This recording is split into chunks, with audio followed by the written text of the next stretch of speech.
Majid Khan and all the others who may have been held in Poland grow increasingly more isolated as the US tries to prevent that secret coming out. I'm not saying that they're innocent, but this issue has to be clarified. If there were prisons here, if people were held in Poland, then our government should admit it. It's unlikely, unfortunately, that the British government, the European governments, the American government are going to agree to the truth coming out. And if they don't, I can promise you one thing, we're going to sue them into the next generation to make sure the truth ultimately comes out. Khaled El Masri, the German car dealer, is suing too. He says he'll never give up. Es geht mir einfach darum, ich will nur wissen, warum mir man das angetan hat. Ich will eine Aufklärung und eine Entschuldigung. They want an explanation for why it happened and an apology. Well, then they should tell him. But couldn't you tell him? No. Because I'm legally constrained from telling him. But you were in charge. I can tell him that personally I had nothing to do with what happened to him, but I can tell him that... How can you not have had anything to do with what happened? You were in charge of the CIA well, at that time.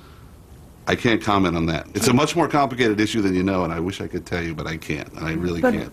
Okay, but why? Because I don't want to end up in court myself, is the thing. In Washington, Democrats are now the majority in Congress. They're asking questions. CIA memoirs are piling up, heavily censored, each with their own versions of this curious time. It's a mess, and it's going to get worse. A lot of things were done after 9/11 that are going to be looked at for years to come. They're going to be commissions, court cases. These fellows that are at Guantanamo, they're going to have lawyers. What about you? I mean, you were the boss in Europe. Where does it leave you? I haven't been, no warrants out for my arrest. No, none for my arrest. Not yet? Not yet, anyway, no. Are you worried? No. So where does the buck stop? The president's the president. I blame the administration for creating an atmosphere of sort of rage and vengeance.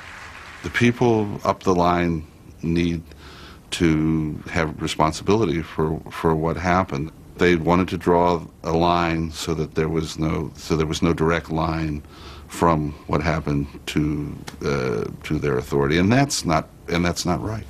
Deniability. Deniability. Let's put it in plain English, yeah. Today, CIA jets no longer land in Mallorca. They stopped coming to Europe because of our constant communications through our networks. We reported it every time a new aeroplane landed, and there were about 16 suspect CIA planes. So they've stopped coming here. We reckon it's because they're going to Morocco or Algeria. We don't know where. To Ethiopia, say the latest reports. And, it's rumoured, to a new CIA prison in the deserts of Morocco. The US has raised its aid to Morocco eightfold. Renditions haven't stopped, they've just been relocated. As more high-ranking terrorists are captured, the need to obtain intelligence from them will remain critical. And having a CIA program for questioning terrorists will continue to be crucial to getting life-saving information. Human rights organizations have identified 20 rendered prisoners who've disappeared. They're asking where they are. It'll come around in the end. It's you know, we have a way of getting round to this, and then it'll be a lot clearer. I won't look like quite the gangster I do with you today. So that's